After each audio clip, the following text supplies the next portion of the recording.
অন্তরে ভয়। আবু বকর বলে, নবী কোরআন শরীফের একটা আয়াত আমাকে আজকে বারবার কান্না করাইলো। ইন্নাল্লাহা আশতারা মিনাল মুমিনিনা আনফুসাহুম ওয়া আমওয়ালাহুম বিআন্না লাহুমুল জান্নাহ। আল্লাহ বলে, আমি মুমিনের জান মাল কিনে নিয়েছি, বিনিময়ে মুমিনের জান্নাত দিয়েছি। নবীকে এটা তো খুশির খবর, আবার কাদার কি আছে? আল্লাহ মুমিনের জান মাল কিনে নিয়েছেন, বিনিময়ে মুমিনের জান্নাত দিয়েছে।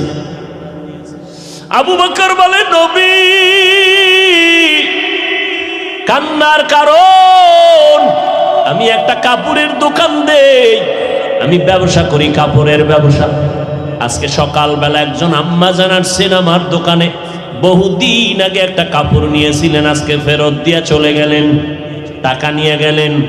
আমি জিজ্ঞাসা করেছিলাম, আম্মা জান আমার দোকান থেকে কাপড় নিয়ে গেলেন, আবার ফিরাইয়া দিলেন কেন? মহিলা এক কথায় বলে দিল, আবু বকর তোমার দোকানের কাপড় আমার পছন্দ হয় নাই।